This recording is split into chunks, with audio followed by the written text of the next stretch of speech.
Hi friends, it's Sienna Willison with Our Blooming Catholic Life, and a number of you have recommended that I study Haydock's commentaries, and so I started at the beginning with the 5 books of Moses. This is volume 1, and although these are in the public domain and you can find a lot of reprints, a lot of them complain about errors in the publishing.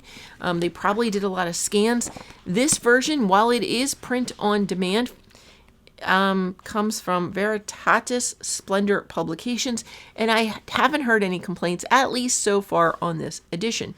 I'm going to hold up this lengthy introduction here. It's a Catholic commentary on the 5 books of Moses with useful notes, critical, historical, controversial, and explanatory, selected from the most eminent commentators and the most able and judicious critics. It has several Bible quotes, one of which we just used in a video last week. I found that very exciting. This is edited by Paul A. Bohr Sr.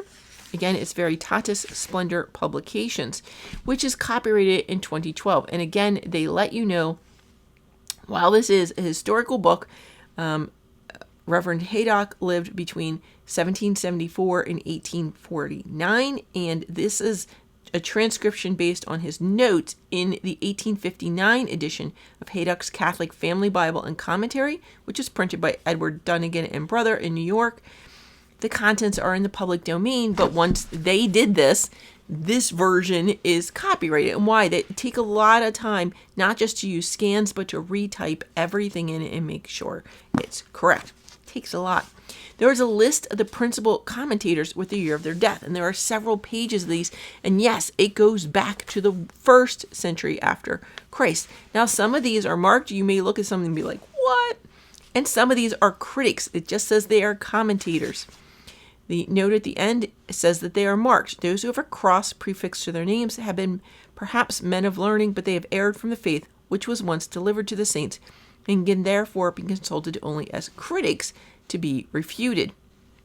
A more particular account of many of these authors might be desired, but they're going to refer you to historical dictionaries to look them up yourself. They do use a lot of shorthand. They're warning you here in the notes, as in if it says S. Aug. Dei CD X5, that means City of God, Book 10, number 5 by St. Augustine. So there is a sort of shorthand used in these citations, but you will either be familiar with them or used to them. They then go on to a table of contents, which I'm assuming is unique to this volume.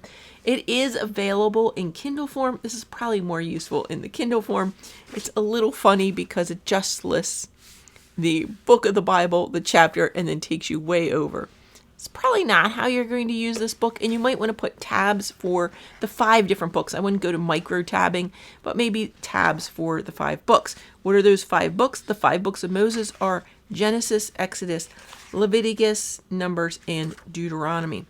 Their book starts with a very short biography on George Leo Haydock, and they take that from the Catholic Encyclopedia, which is also available free online. Then they have the Pentateuch, the 5 books of Moses, and let's see if it tells us where this comes from. This is several pages. I thought this was going to be a lot shorter, mainly because I didn't bother reading the table of contents. This is pretty lengthy. Yes, this goes to page 14 to page 55. So it's a big introduction just to the 5 books, and that includes a list of authors who have written commentaries that are used in this book. So the bibliography is there as well as the methodology. That's quite a chunky section there. That's no joke. That's a decent section to go ahead and read. And then we get on page 56 to the book of Genesis. And that's why I was thinking you may want to mark this. There is a blank page right before it, but it's not especially going to jump out at you. I did happen to get a number of tabs of various sorts for my birthday. for Jesus' birthday.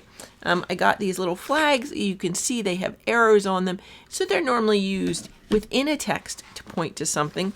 I got these flags, which generally just call your attention to something, used like, hey, sign here or something temporary. They're very flimsy. They're bright and colorful, but they are flimsy. And then I got some of the hardcore tabs, which you put on books that you're going to use again and again. So there's only 4 of them, so one color is going to have to be repeated. But these are a harder plastic, are more durable. You can write on them with a Sharpie, but it's not going to last forever. But it will last longer than on these flimsier flags and tabs.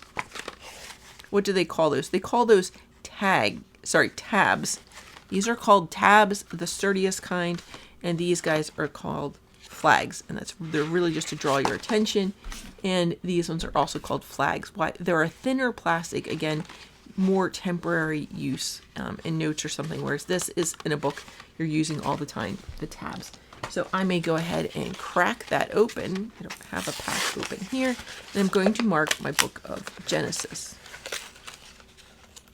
I'm not going to bother to mark the start of the other one. I may put in a bookmark or a temporary tab for where that is. I'm going to go ahead, just stick this on. So now I know Genesis is going to start here. There's 5 books. There's only 5 books. I don't really feel a need to label them. It does have an introduction. It says the Hebrews now entitle all 5 books of Moses from the initial words, which originally were written like one continued word or verse, but the Septuagint just says sept, but the Septuagint have preferred to give the titles the most memorable occurrences of each work. On this occasion, the creation of all things out of nothing strikes us with peculiar force.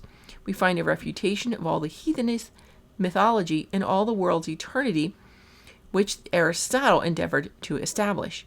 We behold the short reign of innocence and the origin of sin and misery, the dispersion of nations and the providence of God watching over his chosen people to the death of Joseph, about the year 2369, Usher 2399, Sal and Tyrian, BC 1631.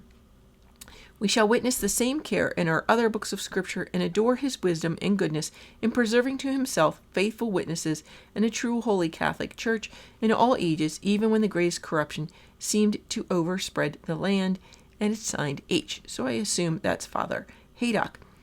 Here is one thing I'm a little concerned about, clarity-wise. It says here, it says his wisdom. Now I can't find it backwards. His wisdom. So his wisdom, his is a lowercase h. Whenever it's referring to God, I prefer that to be a capital letter. It really adds to the clarity of any document. And even though we have an introduction, then we have a small introduction right after the book of Genesis. It says, this book is so called from its treating of generation, that is, of the creation and the beginning of the world. The Hebrews call it Bereshith, excuse my pronunciation, from the word with which it begins, which is beginning. It contains not only the history of the creation of the world, but also an account of its progress during the space of 2,369 years, that is, until the death of Joseph. Genesis 1, verse 1, the first note is beginning. In the beginning, right? As St. Matthew begins his gospel with the same title as this work, the book of generation, or Genesis, so St. John adopts the first word of Moses in the beginning, but he considers a much higher order of things, even the consubstantial Son of God, the same with God from all eternity, forming the universe in the beginning of time in conjunction with the other 2 divine persons. By word of his power, for all things were made by him, the undivided deity. H. Elohim, the judges or gods, denoting plurality, is joined with a singular verb, he created, whence many, after Peter Lombard, have inferred that in this first verse of Genesis, the adorable mystery of the Blessed Trinity is insinuated, as they also gather from various other passages of the Old Testament, though it was not clearly revealed till our Savior came himself to be the finisher of our faith, and that's marked by C. The Jews, being carnal people and prone to idolatry, might have been in danger of misapplying this great mystery, and therefore an explicit belief of it was not required of them in general. See Collect and Company, H. The word bara, created, is here determined by tradition and by reason to mean a production out of nothing, though it be used also to signify the forming of a thing out of a pre-existing matter. 21.27c. The first cause of all things must be God, who in a moment spoke, and heaven and earth were made, heaven with all the angels, and the whole mass of all the elements in a state of confusion and blended together, out of which the beautiful order, which was afterwards so admirable, arose in the space of 6 days. Thus God was pleased to manifest his free choice in opposition to those pagans who attributed all to blind chance or fate. Heaven is here placed first, and not declared empty and dark, like the earth, that we may learn to raise our minds and hearts above this land of trial to that our true country, where we may enjoy God forever. H. Very lovely. And it does go through verse by verse. Not all of them. Okay, so 1, 2, 3, 4, 6. You can see 5 does not have a note. Some of the notes are fairly small, and some are larger. You can see 1 had quite a large section, 2 not so much. You can see the variety. 16 has quite a lot. 16 starts over here. This entire page. And that is it. Let's see. So it pretty much follows this format. I'm going to have to learn what the abbreviations are.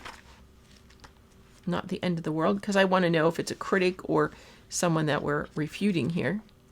It may be easy to tell if you guys, anyone here knows that. That would be wonderful. It does just ends after verse 10 of the last book. Bam, we're just done. It never tells you that the headers never change. It's the name of the book and the author of the book. They never change. Page numbers are center bottom. This is not necessarily a book to be read sequentially, though, so that's an unusual choice. I'd prefer that to be out here in this outside corner. Independent publisher is what it is, right? I am definitely going to recommend those tabs for the 5 books because of that. I'm sure that you all are going to have questions, and we'll probably be referring back to these quite frequently if we study any of these 5 books in one of our Lectio Divinas. I do like, so oftentimes it's just a single word that they're discussing, and you can see after it tells you the verse, it's going to have that word in italics. So you can find that. You can see, so this one is marked by C. Where does it have the H for Haydock?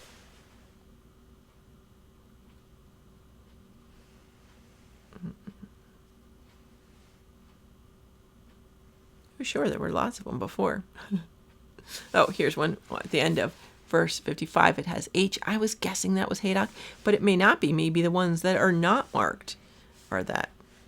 I'm going to have to spend some time with it and learn that. But if you have any tips or tricks, you've used this book before and you know some good insights, please feel free to let me know that. There was a lot of names. Just using a single letter like that is surprising. Is there a shorthand here? Remember we had that whole chart. I just want to check and see if there's some sort of shorthand to the chart.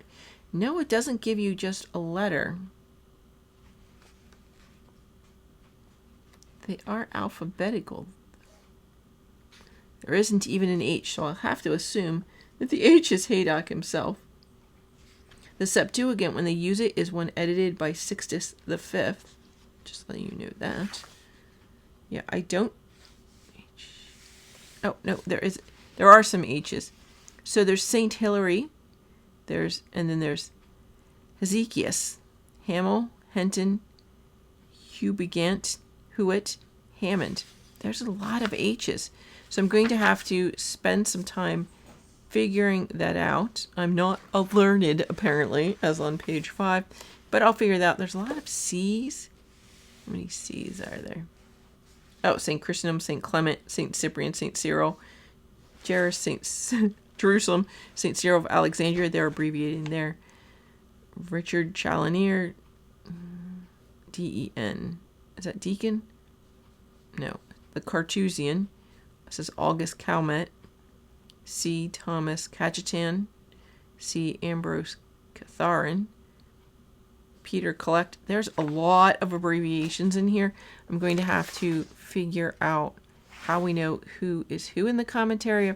Once we figure that out, I think we're going to be good. I can probably find a resource online, but if you have one, jump it down in the comments below, even if it's before this airs, and I'll include that. Otherwise, yeah, I'm going to need to figure that out.